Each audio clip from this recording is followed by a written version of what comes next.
Hello प्यारे दोस्तों। तो आपसे मैं एक क्षमा मांगना चाहता हूँ क्योंकि 2-4 दिनों से मेरी वीडियो नहीं आ पा रही थी क्योंकि मेरी जो तबीयत है बहुत ज़्यादा ख़राब है। मैं बेड रेस्ट पे था।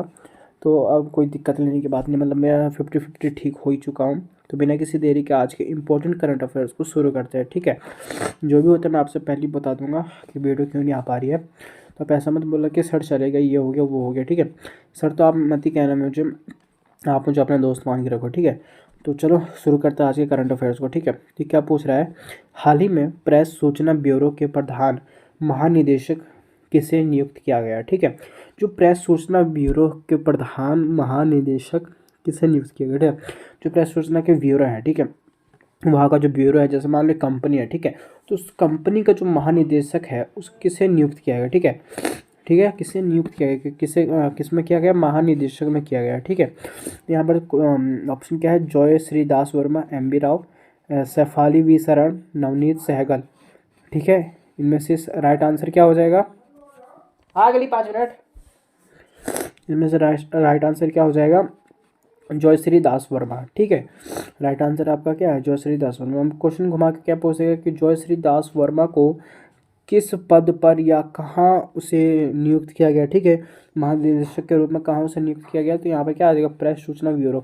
आप क्वेश्चन भी रटो, आंसर भी आपको तो रटना ही पड़ेगा, क्योंकि अगर आप आंसर याद रखोगे तो क्वेश्चन भूल जाओगे, आप क्वेश्चन याद रखोगे तो आंसर भूल जाओगे। आपको दोनों याद करना है, ठीक है। तो आपको दोनों याद करके रखना है, ठीक है। यहाँ पर फिर क्या पूछ रहा है आपसे कि हाल ही में कांगो लोकतांत्रिक गणराज्य की पहली महिला प्रधानमंत्री कौन बनी, ठीक है। तामस सुल्योक, जूडिथ सुमिनावा तुल्लोक, पोट्री ओपी, इनमें से कोई नहीं, ठीक है। क्वेश्चन समझा देता हूँ मैं आपको। जो कांगो लोकतांत्रिक गणराज्य है उसकी जो पहली प्रधानमंत्री कौन बनी, ठीक है। कांगो लोकतांत्रिक गणराज्य, ठीक है, मान लो एक शहर है, ठीक है। ये एक देश है, ठीक है, इतना एक देश है। जो इसकी पहली प्रधानमंत्री बनी, कौन महिला प्रधानमंत्री कौन बने, ठीक है। तो वो था आपका जुडिथ सुमिनावा तुल्लोक, तुल्लुका, ठीक है, तुल्लुका। क्या है का, जुडिथ सुमिनावा तुल्लुका, ठीक है। फिर आपसे क्या पूछ रहा है कि हाल ही में भारत की पहली एआई आधारित फिल्म कौन सी है जिसका ट्रेलर लॉन्च हुआ, ठीक है। ये पूछ जो भारत की पहली एआई फिल्म है, ठीक है। भारत की पहली एआई फिल्म है आधारित, कौन सी है जिसका ट्रेलर लॉन्च हुआ है, मतलब उसकी फिल्म अभी तक नहीं आई है लेकिन उसका ट्रेलर जो है वो लॉन्च हो गया है, ठीक है। वो कौन सी है, यहाँ पर फाइटर है, इराहा है, ड्रम है, इनमें से कौन है, ठीक है। इसका जो राइट आंसर क्या है, इराहा, ठीक है, इराहा। अब ये पूछ सकता है कि इराहा भारत की एआई फिल्म है, इसे कब लॉन्च हुआ, ठीक है, मतलब कि क्यों लॉन्च किया, ये मतलब कि कैसे लॉन्च किया, ये भी पूछ सकते हो। तो आप इसे भी डिटेल में पढ़ लेना, ठीक है। फिर आपके बाद पूछ रहा है कि हाल ही में यूथ बॉक्सिंग वर्ल्ड कप 2023 में भारत पदक तालिका में कौन से स्थान पर रहा है, ठीक है, ये पूछ रहा है इसमें। फिर हम क्या लिखेंगे इसमें, मतलब कि क्वेश्चन क्या पूछ रहा है, ठीक है। जो यूथ बॉक्सिंग वर्ल्ड कप में 2024 है उसका जो भारत पदक है उसका तालिका में कौन से स्थान पर रहा है, ठीक है। वो हमें स्थान बताना है, ठीक है। फर्स्ट पे रहा है, सेकंड पे रहा है, थर्ड पे रहा है, एंड इनमें से कोई नहीं, ठीक है। तो जो उसका स्थान था वो था आपका सेकंड स्थान था, ठीक है। बॉक्सिंग यूथ वर्ल्ड कप में उसका स्थान कौन सा था, सेकंड पे था वो, ठीक है। फिर आपसे पूछ रहा है कि हाल ही में T20 की बात हो रही है, ठीक है। T20, और ये क्वेश्चन जो है ये इंपॉर्टेंट है, इसे आप देख लें, ठीक है। T20 क्रिकेट में 300 कैच लेने वाले दुनिया के पहले विकेट कीपर कौन बने, ठीक है। जो पहले विकेट कीपर है वो कौन बने, ठीक है। जिसने T20 में 300 कैच लिया है वो विकेट कीपर कौन बने, विकेट कीपर में 300 कैच लिया उसने कहाँ, T20 में लिया है, ठीक है। तो फिर कह रहा है ये MS धोनी है, विराट कोहली है, दिनेश कार्तिक है, इनमें से कोई नहीं है, ठीक है। तो आपका राइट आंसर क्या होगा, MS धोनी, ठीक है। MS धोनी ने यहाँ पर T20 में 300 कैच लिए हैं और यहाँ पे आप इसको रिकॉर्ड बना दिया, यहाँ पर इसको दर्जा दे दिया कि इसने 300 कैच लिए हैं, ठीक है। रिकॉर्ड तो बन ही चुका है इसका। फिर ये भी आपका इंपॉर्टेंट क्वेश्चन है, इसे भी आप देख लें, ठीक है। माइक्रोसॉफ्ट किसके साथ मिलकर AI सुपर कंप्यूटर टारगेट का विकास कर रहा है, ठीक है। जो माइक्रोसॉफ्ट है वो मतलब कि किसके साझेदारी में मिलकर या किसके साथ मिलकर AI सुपर कंप्यूटर का विकास कर रहा है, मतलब AI सुपर कंप्यूटर को तैयार करवा रहा है, ठीक है। AI कंप्यूटर तो वैसे आई गई हैं लेकिन जो AI सुपर कंप्यूटर वो तो अभी तक नहीं है, तो उसके लिए वहाँ पर वो देख रहा है कि हम किसे कर सकते हैं, ठीक है। तो यहाँ पर है TCS है, IBM है, OpenAI है, इनमें से कोई नहीं है, ठीक है।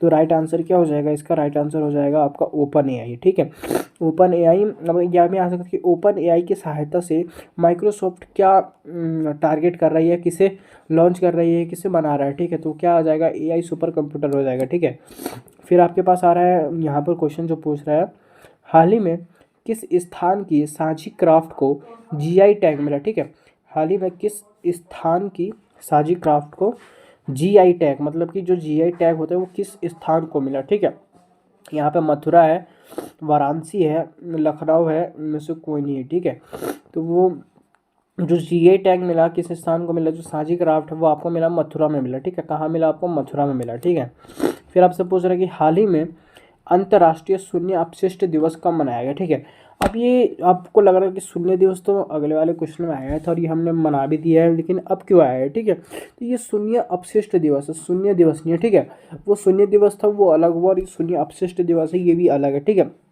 और ये अंतर्राष्ट्रीय भी है।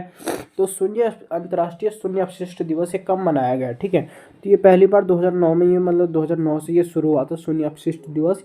ठीक है, तो यहाँ पर जो ऑप्शन है यहाँ पर है 30 मार्च, 31 मार्च, 29 मार्च, इनमें से कोई नहीं। ठीक है, तो राइट आंसर आपका क्या हो जाएगा यहाँ पर? 30 मार्च। ठीक है, अब यहाँ पर ये भी पूछ सकते कि 30 मार्च को कौन सा दिवस मनाया जाता है, तो आप ये भी कह सकते हो कि 30 मार्च को अंतर्राष्ट्रीय शून्य अपशिष्ट दिवस मनाया जाता है। ठीक है, फिर आपके पास आ गया यहाँ पर क्वेश्चन कि मार्च 2024 में किस अंतर्राष्ट्रीय संस्कृति अवार्ड से सम्मानित किया गया। ठीक है, यहाँ पर क्या पूछ रहे हैं? मार्च 2024 की बात हो रही है और वो अंतर्राष्ट्रीय संस्कृत अवार्ड भी है। ठीक है, तो किससे सम्मानित किया गया? ठीक है, जो ये अवार्ड है वो किससे सम्मानित किया गया? ठीक है, मिशेल टेलाग्रांट, प्रोफेसर मीना चरंदा, प्रभा वर्मा, इनमें से कोई नहीं। ठीक है, अब जिन लोगों ने पहले वाली वीडियो देखी उसके समझ में आ गया कि जो पहले वाले वीडियो का जो आपने करंट अफेयर्स भी देखा होगा इससे पिछले वाले में, तो यहाँ पर आ गया होगा मिशेल टेलाग्रांट, इसको कोई और पुरस्कार मिला था, और जो प्रभा वर्मा है इसे भी कुछ और पुरस्कार मिला था। ये दोनों आपका कवर हो चुका है। ठीक है, लास्ट में बचता कौन है आपका? प्रोफेसर मीना चरंदा ही बचते हैं।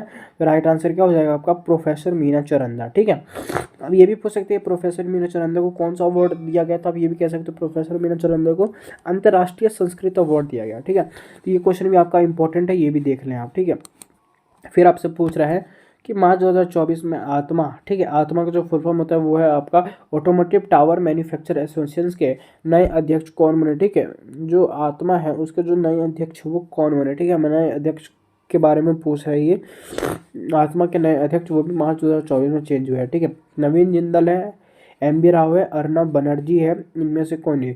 तो राइट आंसर क्या है आपका? अर्नब बनर्जी। अर्नब बनर्जी को यहाँ पर आत्मा के नए अध्यक्ष को चुना गया था। ठीक है, और एक बात बता दूं गाइज, अब शायद डेली वीडियो आ जाएगी क्योंकि अब मैं मतलब कि ये चांसेस है कि मैं अब ठीक हो चुका हूँ। और यहाँ पे मैं फिर बता दूँ, यहाँ पे UPSC, PCS, SSC, bank, defence, अन्य जितने भी कॉम्पिटिटिव एग्जाम है जिसमें करंट अफेयर्स या आप जितने भी सरकारी एग्जाम की तैयारी कर रहे हो उसमें ये करंट अफेयर्स पूछे ही जाते हैं, GK GS पूछे ही जाते हैं। ठीक है, तो उसकी तैयारी करने के लिए आप हमारे चैनल को सब्सक्राइब कर सकते हो। इस पर डेली मैं सी अपलोड करता रहता हूँ। दो तीन दिनों से मैं सी मतलब कि डेली सी अपलोड नहीं कर पा रहा था क्योंकि मेरी तबीयत ख़राब थी। अचानक से मेरे को सर्दी जुकाम मुझे भयंकर हो गया, तो मैं मतलब बेड रेस्ट पे था। ठीक है, तो मैं इसके लिए माफ़ी चाहता हूँ। आज के लिए इतना ही, मिलते हैं आपसे कल।